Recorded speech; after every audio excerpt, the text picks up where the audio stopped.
damos la bienvenida al abogado Marlon Ron. Él es defensor de Pablo Celi.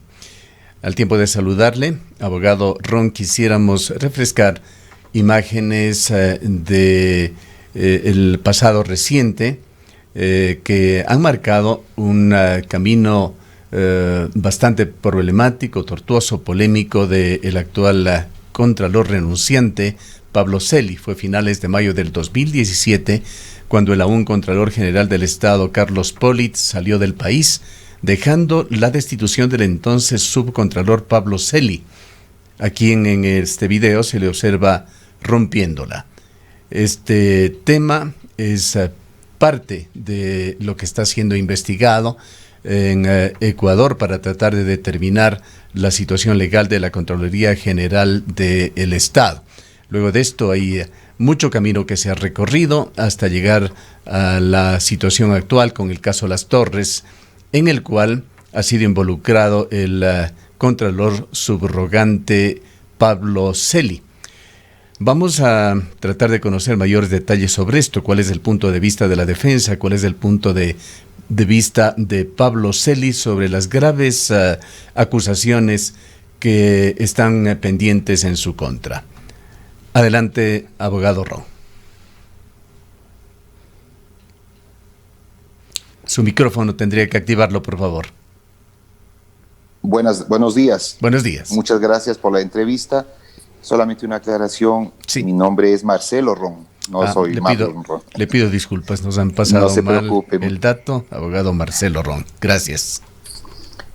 Bueno, con referencia a eso, yo creo que con la primera imagen que usted pasó en el programa hace unos minuticos, debo aclarar de que yo soy abogado a partir del problema y de este proceso judicial que está viviendo, que se llama o se le denomina Las Torres.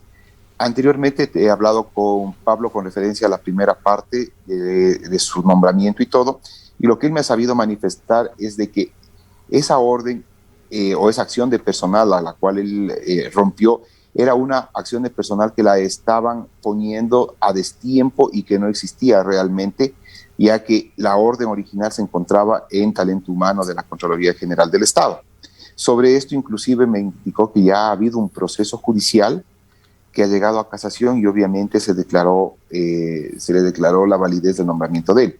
A esto debemos sumar que el Consejo de Participación Ciudadana transitorio ratificó el encargo de la Contraloría General del Estado en calidad de Contralor subrogante a Pablo Celi, y posteriormente la Corte Constitucional, mediante una resolución, blindó todo lo que hizo el Consejo de Participación Ciudadana, en este caso también el nombramiento de Pablo Celi, razón por la cual dentro de este punto obviamente el tema de la interpelación realmente es como se dice vulgarmente, es como llover en mojado, porque eso ya está resuelto por el máximo organismo de control, por un lado. Por otro lado, esto está por la Corte Nacional de Justicia, por otro lado está por la Corte Constitucional, es decir, en ese punto yo creo que ya se llama, en lo que en derecho se llama cosa juzgada y no tendría mayor trascendencia. Con referencia a los otros puntos, si usted le analiza, son los puntos, creo que son 4 o 5 puntos con referencia a unos informes de Odebrecht, de los cuales esos informes se hicieron en la época de el doctor Pollitt, que no corresponden a la administración de Pablo Celi, y posteriormente existen unos temas del Consejo Nacional Electoral.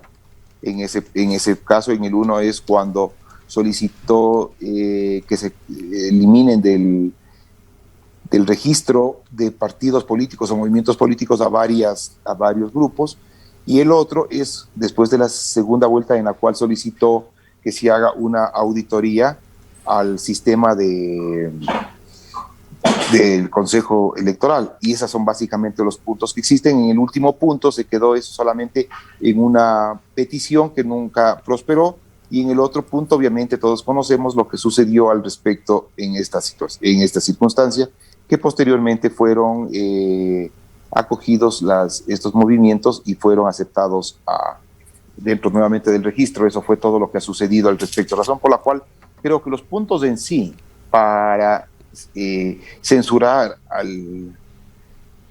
a Pablo Celi cuando ejercía las funciones de Contralor General del Estado subrogante, obviamente no tienen realmente sustento.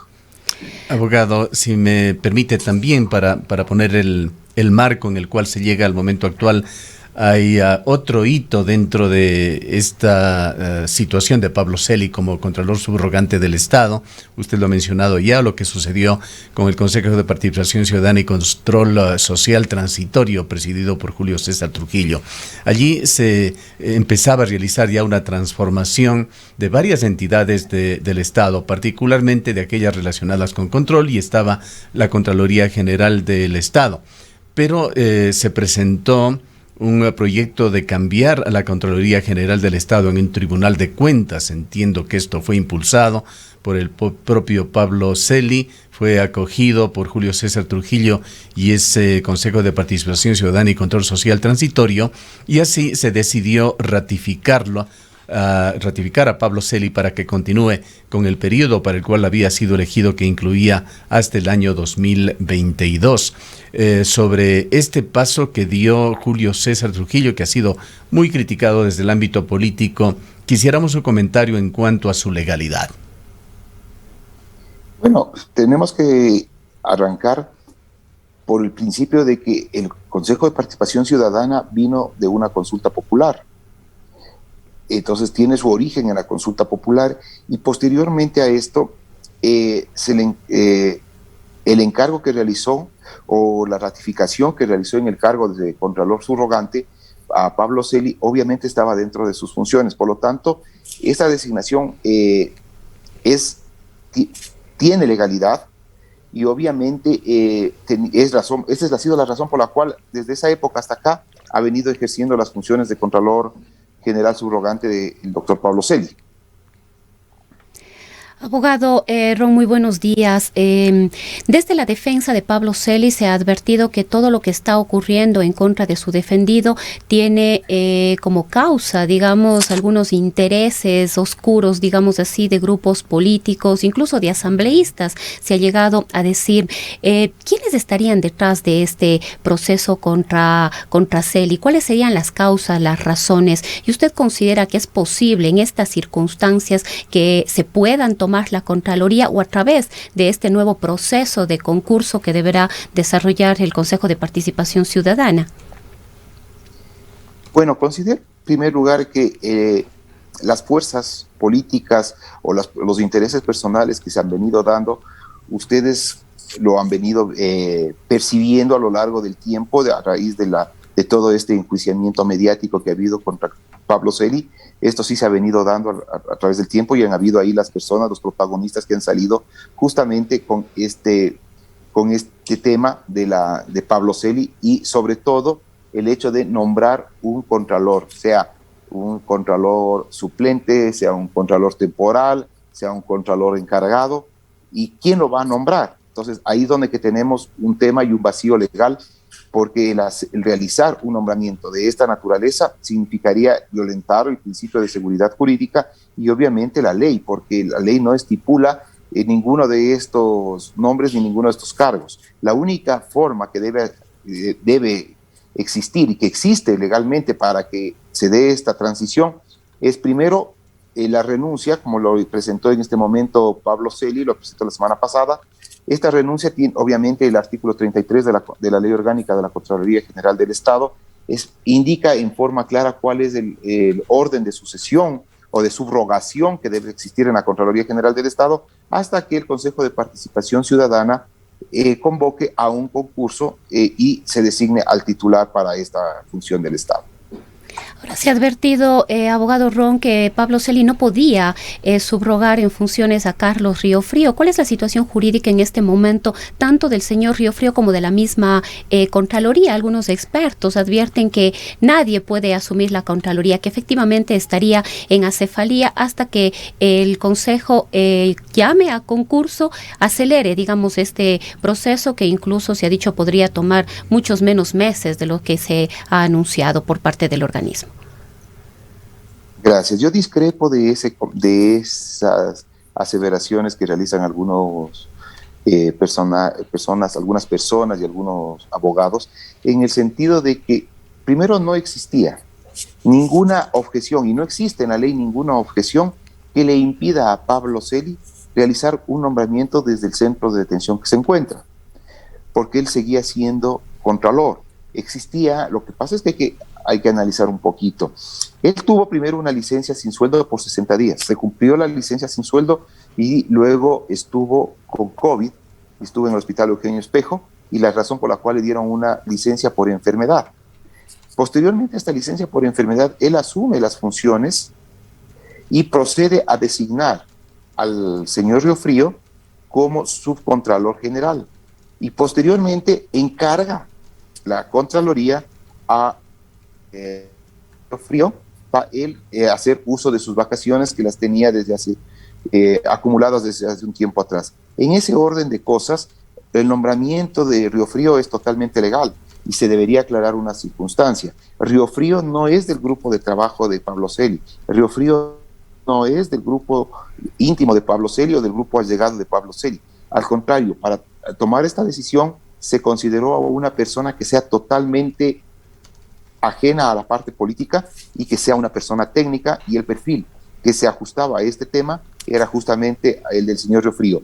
Y considero que esta designación realizada por Pablo Celi además iba a contribuir a que no exista la famosa acefalía que dicen y comentan algunas personas, porque en el caso de que él renunciaba y no existía o no había nombrado un contralor subrogante o un subcontralor, en este momento ahí sí existía una acefalía. En el presente caso, y hubiera sido una irresponsabilidad de Pablo Celi no hacerlo, ya que ahí sí dejaba en vilo y dejaba al aire muchos procesos que la Contraloría realiza diariamente, y lo cual obviamente hubiera producido un número de pérdidas de procesos, de juicios que tiene la Contraloría, y la nulidad de varios procesos y auditorías que se encuentran en curso, ya que muchos de las personas que pueden ser auditadas en su momento dado hubieran alegado la nulidad. Por lo tanto, no existe una norma que determine que puede existir un contralor temporal, un contralor suplente, o el nombre que lo quieran llamar, lo aparte sea la Asamblea o sea el Consejo de Participación Ciudadana. En ese sentido, yo creo que el nombramiento de Riofrío se encuentra legalmente realizado, porque ninguna de las personas que he escuchado que han salido a decir que no podía, han indicado qué norma es la que le impide, qué artículo de la ley es la que le impide a Pablo Celi realizar un nombramiento. Y entonces lo que no está prohibido está permitido de acuerdo a la ley, y en ese sentido el nombramiento del señor Riofrío es sumamente válido. Abogado Ron, entendemos y así deberíamos todos comprender que usted defiende estrictamente desde un punto de vista legal a Pablo Poli, pero hay otros aspectos que a veces no van de la mano con la ley, aspectos éticos, aspectos de transparencia en el país que han sido tan graves y delicados para el Ecuador. Como uno de los antecedentes de lo que ha venido sucediendo en la Contraloría, el tema de transparencia ha estado en entredicho. La Contraloría, existe un criterio generalizado, ha sido manejada en los últimos años políticamente, se convirtió en muchos casos en instrumentos de persecución o de favoritismo.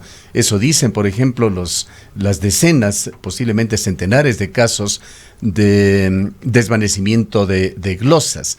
Hay una serie de investigaciones que se han hecho allí que al final confluyeron en un caso que se configuró sobre todo por un juicio en el exterior, el caso Las Torres, que puso en una situación muy compleja a Pablo Celi y a su hermano, con una serie de pruebas que han sido evacuadas allá en el exterior y que fueron luego recogidas por la Fiscalía ecuatoriana y que pusieron en la situación en la cual está Pablo Celi. Más allá de estos aspectos legales que usted ha señalado para justificar, por ejemplo, la validez del actual contralor subrogante, está el tema de la ética, de la delicadeza. El señor Celi, Pablo Celi, luego de haber estado en el centro de esta situación tan delicada, en medio de una investigación de la Fiscalía por un caso de delincuencia organizada con las connotaciones que tiene este caso, por delicadeza, es lo que se piensa en términos generales y lo compartimos, debía haber renunciado tempranamente, no aferrarse a su cargo. Usted habla de una actuación de responsabilidad de él para no dejar en acefalía, pero esas son cosas que otras instancias del Estado deberían haberlo resuelto con la prontitud del caso. ¿Cómo justifica usted esa situación que ha sido concluida como una lectura de que Pablo Celi se ha aferrado y se aferró hasta el último momento que pudo a su cargo? A ver, yo considero lo siguiente.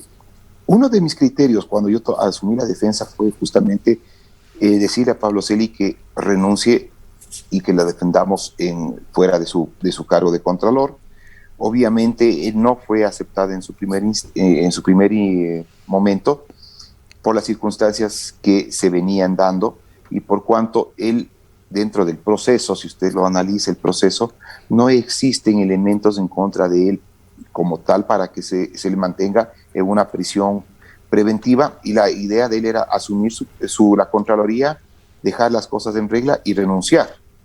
En teoría se pensaba hacerlo eso porque en un momento dado se pensó que se iba a obtener unas medidas alternativas a la prisión preventiva como lo tienen los demás procesados dentro de este caso. Sin embargo, una resolución del juez que fue muy desmotivada, por decir de una forma, que no tenía una motivación, tenía un argumento muy endeble en el sentido de que una versión que le acusaba a Pablo Celi, la única forma de ser desvanecida era cuando se retracte el versionante o cuando cambie el versionante su versión, lo cual es un absurdo porque se puede ser esta versión contrapuesta con documentación o con otras versiones, como fue en el caso en particular, pero sin embargo de eso, sin entrar a analizar mucho esa orden, entonces ahí es cuando justamente se le niega esta revocatoria a la prisión preventiva el momento en el que él se fue trasladado al hospital porque estuvo con COVID, y ahí vienen todas las circunstancias que él estuvo, inclusive como fue denunciado en su momento, él estuvo totalmente incomunicado. En el hospital Eugenio Espejo no había ni manera ni forma de comunicarse con él, sino únicamente con reportes médicos y nada más. Entonces, esta fue una situación que agravó y que retrasó todas las decisiones más de 15 días para tomar la decisión. Y posteriormente a esto, obviamente, imagínese lo que le comenté hace un momento. Si Pablo Celi no asumía la función de contralor y luego no designaba a una persona para que esté como subcontralor y luego asuma las funciones de contralor, en este momento, si presentaba la renuncia, sí hubiera sido un hecho totalmente reprochable a Pablo Celi y las pérdidas que el país hubiese tenido. Sí, efectivamente usted me habla de la ética. La ética también es importante dentro de la actuación de las personas, pero también yo creo que la responsabilidad en este punto no hubiera sido, yo creo que ético que él renuncie y deje en acefalía la Contraloría y deje con un nombramiento a la deriva la Contraloría y para que decida el Consejo de Participación Ciudadana o la Asamblea Nacional inventándose alguna cosa. Entonces, en ese punto sí son temas medios delicados de tomar y de definir hasta dónde llega la ética y hasta dónde llega la responsabilidad, o actuar con responsabilidad ética en un momento dado. Ahí es justamente lo que deberíamos tener ese punto. Lamentablemente usted sabe que la subcontralora renunció irrevocablemente, entonces ya se quedaba en acefalía la Contraloría. ¿Qué tenía que hacer Pablo Celi antes de renunciar? Simplemente más como comentario, abogado Ron, porque esto desde el punto de vista legal, nuevamente le señalamos, podemos entenderlo, pero desde un punto de vista ético, no, pues hay una situación de confianza que se debe tener en las autoridades de control, en el Contralor General del Estado, que tiene esa gravísima responsabilidad justamente de supervigilar la transparencia en el manejo de los contratos públicos y defender los intereses del Estado. ¿Cómo puede hacerlo cuando está él acusado de delincuencia organizada?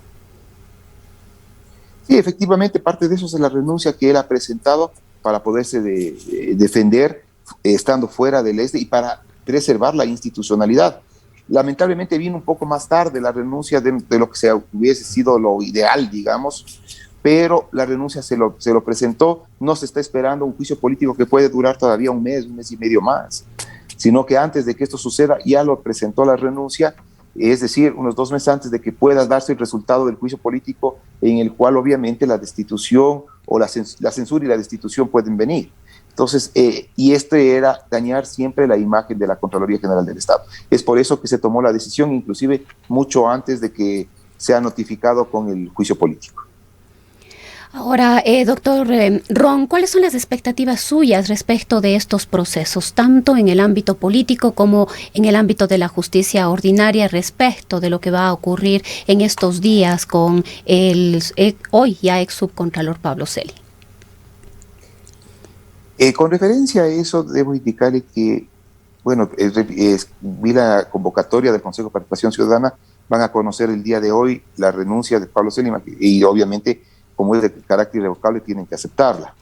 El juicio político me parece que obviamente viene una censura, definitivamente hay un tema unánime en la Asamblea para proceder a censurar, se la ha escuchado en los diferentes medios de comunicación y manifestaciones ya de los asambleístas, por lo tanto yo creo que eso es un hecho, pero también creo que se está creando un show alrededor del juicio político, ya que la convocatoria a tantas personas que tienen que rendir sus testimonios o sus versiones o informar a la Comisión de Fiscalización, realmente le veo inútil cuando los puntos sobre los cuales verse el juicio político son concretos y sobre ellos son los que tienen que tratarse. Sin embargo, se está convocando a personas que nada tienen que ver con estos hechos, pero que bueno, es una facultad de la Comisión de Fiscalización. Y con referencia al juicio ya judicial, yo considero de que aquí no se está realizando un juzgamiento objetivo, se está realizando un juzgamiento también mediático y sobre todo con mucha espectacularidad de los hechos en los cuales Fiscalía tiene un protagonismo muy fuerte y eso influye directamente en la decisión de los jueces. Muestra de eso fueron los Twitter que en su momento dado, cuando se iba a llevar a efecto la audiencia de revocatoria de la prisión preventiva, emitió la doctora Diana Salazar, lo cual ha sido a criterio no de mío, sino a criterio de muchos periodistas, inclusive abogados y editorialistas, una manera de presionar a los jueces y al juez que tenía que resolver el pedido de prisión preventiva. Entonces, en base a eso, no tengo mayores expectativas. Ojalá ya las cosas se vayan calmando con la renuncia de Pablo Celi, con la censura, si es que viene en su momento dado, y ahí ya se quite esa presión mediática, esa presión política, para que se le juzgue de manera objetiva dentro del proceso judicial y dentro de la Corte Nacional. Sobre el tema de desvanecimiento de glosas, esto sí, netamente en el ámbito legal, ¿cuál es la versión de la defensa, abogado Ron? Aquí en la ciudad de Cuenca tendríamos que decirle, desde hace varios años se ha venido denunciando públicamente y en este medio de comunicación sobre situaciones irregulares, preocupantes, por ejemplo con la construcción de las hidroeléctricas a través de Cele, con su relación con contratistas chinos, particularmente Geshuaba, se vio desvanecerse glosas que inicialmente estaban en más de 340 millones de dólares contra esta empresa, luego se la redujo a 150, 160 millones de dólares. Finalmente, a inicios de este año, estas glosas quedaron en 70 millones de dólares, situaciones que llamaban poderosamente la atención y que se pedía que se investiguen. El desvanecimiento de glosas ha sido una cosa muy común en Ecuador, no sé qué tan normal sea en otros países, en las Contralorías del Estado, pero Fernando Villavicencio acaba de señalar que hay casi 4.200 glosas que han sido tramitadas en la Contraloría en estos últimos años, la gran mayoría de ellas en el periodo de Pablo Celi. Y esto del desvanecimiento de glosas vendría de la mano con el pago de coimas, que es un tema concreto que se está investigando en el caso de las Torres, pagos que se habrían hecho a Pablo Celi y a su hermano. Nuevamente, la pregunta es, ¿cuál es su punto de vista sobre este tema del desvanecimiento de glosas? A ver, yo creo que ahí tenemos que tomar en cuenta una circunstancia. Mucho se está satanizando el tema de las desvanecimiento de glosas. El desvanecimiento de glosas es una figura legal que existe, así como también la confirmación de glosas.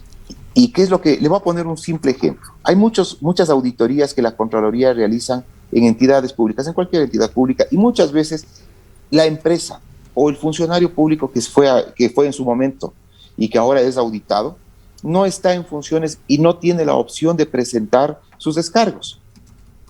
Entonces presenta el informe, la Contraloría realiza su predeterminación de glosas, y ahí es el momento cuando le predeterminan las glosas, que a usted, dependiendo del caso, le dan tiene 30 o 60 días para presentar los descargos respectivos. Entonces, en esos 30 o 60 días, el auditado, o sea, la persona jurídica, la persona natural o el exfuncionario público o el funcionario público, presentan todos sus descargos. Y en eso, ya una vez reunido toda esta información de la predeterminación de glosas con los descargos presentados, pasa a un departamento que se llama de responsabilidades, la Dirección de Responsabilidades de la Contraloría General del Estado, donde analizan tanto la predeterminación como los elementos o los justificativos que han presentado los auditados, y en base a eso se confirman o se desvanecen las glosas. En este caso, imagínense si es que si desapareciera el tema del desvanecimiento de glosas, la figura esta, o se le comienza a poner como que fuera una acción ilegal, muchas personas se van a ver realmente perjudicadas, no solamente empresas grandes, sino el funcionario público, la empresa, el contratista, todos ellos van a verse perjudicados con este tipo de acciones, ya que se le estaría impidiendo un punto y un paso al derecho a la defensa, y los tribunales de lo contencioso administrativo se verían repletos de todas este tipo de predeterminaciones que son y van a ser impugnadas directamente a la vía judicial. Lo que sorprende es la profusión, la cantidad, además de las pruebas que se dan. En este caso, las Torres, particularmente cuando el Departamento de Justicia de los Estados Unidos envió a la Fiscalía de Ecuador decenas de documentos sobre glosas que presuntamente la Contraloría, al mando de Pablo Celi, habría desvanecido a cambio de sobornos. Mira, ese es uno de los puntos que sería bueno aclarar. Dentro de la asistencia penal internacional enviada por Estados Unidos, no habla con referencia a la Contraloría, no habla con referencia a las resoluciones de desvanecimiento de glosas. Eso habla solamente una persona, que es Raúl de la Torre. Una declaración. Que es una versión, una delación que él realiza, habla sobre este punto, pero no existe un documento de parte enviada en la API que justifique la ilegalidad de estas resoluciones o el cobro de coimas de estas resoluciones. Lo que sí existe mucha documentación y pruebas es con referencia a los sobornos realizados en Petroecuador para el pago de planillas, debiendo considerar que el tema de las glosas nada tiene que ver con el pago de las planillas, son totalmente procesos independientes. Entonces, procesalmente, dentro de Pablo Celi no existe esas pruebas o esos documentos que justifiquen de que Pablo Celi haya recibido un dinero. Pero más allá de la versión, abogado Ron, está lo que ha señalado la propia fiscal del Estado, quien tiene acceso directo a toda esta documentación. Más allá de las declaraciones, ella ha indicado que existe un documento en el que se puede evidenciar una transferencia por 1,3 millones de dólares a favor de Pablo Celi y de su hermano, que también está procesado en el mismo caso. Justamente eso es la espectacularidad a la que yo estaba hablando, que actúa Fiscalía, y a la falta de objetividad de parte de Fiscalía, ya que esta transferencia que efectivamente existe dentro del proceso es de 1,3 millones de dólares, efectivamente, pero es a una compañía. Y imagínense lo que es. Fiscalía en todos los demás procesos ha demostrado y ha hecho el seguimiento mediante chats, mediante SWIFT, mediante transferencias, mediante correos electrónicos, para demostrar que los dineros llegaban a tal o cual persona. En el caso en particular de este 1.300.000 dólares, sí se determina de que entran a una compañía, pero no se determina de que haya salido, o sea, haya sido algo a favor del doctor Pablo Celi. Esas son las diferencias procesales que existen y la objetividad con la cual Fiscalía no está actuando dentro de esto, sino que está suponiendo hechos y los pone de manera pública. Pero, y obviamente ahí abogado, se produce abogado Ron, permítame aportar más sobre esto. Lo que pasa es que allí vienen conjeturas y conjeturas con sustento que presenta la Fiscalía General del Estado basado en estos documentos. Pues esta transferencia que se realizó en junio del 2019 la habría pagado la empresa china CAMC Engineering. ¿Y por qué vienen las conjeturas? Porque hay dos glosas que supuestamente la Contraloría ha desvanecido en favor de esta misma compañía luego de este pago. El proceso de desvanecimiento de estas glosas es muy anterior al pago. Y eso es lo que justamente es lo que se debe demostrar en el proceso por parte de Fiscalía, de que ese pago corresponde a este desvanecimiento, y eso no existe, porque no nos coinciden las fechas en los cuales, no coincide la fecha Fiscalía entre los pagos y las resoluciones. Y esa es justamente uno de los pilares de la defensa, en el sentido de que no coinciden ni las fechas, ni los personajes, ni las personas jurídicas a las cuales se está realizando la transferencia. Bien, Rosana. En todo caso, abogado Ron, gracias por atendernos. Quisiéramos quizá que usted delinee cómo va a continuar este proceso con respecto a su defendido. Y quizás quería yo sumar cuáles son, cómo ve usted la participación de también Carlos Polit en este proceso. ¿Cuánto considera usted que va a aportar o no en este proceso contra Celi? Bueno, yo considero, voy a comenzar por la parte final. Yo considero que la comparecencia del doctor Polit dentro del juicio político, obviamente lo que va a hacer, sabemos y conocemos todo el mundo de que son enemigos públicos ambos. Entonces lo que va a hacer es tratar de realizar afirmaciones y acusaciones en contra de Pablo Celi con referencia a su nombramiento, a su posesión, a la forma como fue designado y todo eso. Y entonces obviamente estamos hablando que son enemigos manifiestos. Y con referencia al proceso ya general, bueno, nosotros seguiremos defendiendo la postura de la inocencia de Pablo Celi hasta que Fiscalía no nos demuestre lo contrario, porque hasta el momento Fiscalía no ha logrado presentarnos prueba documental o prueba testimonial que certifique o que justifique el tema a la que estamos haciendo.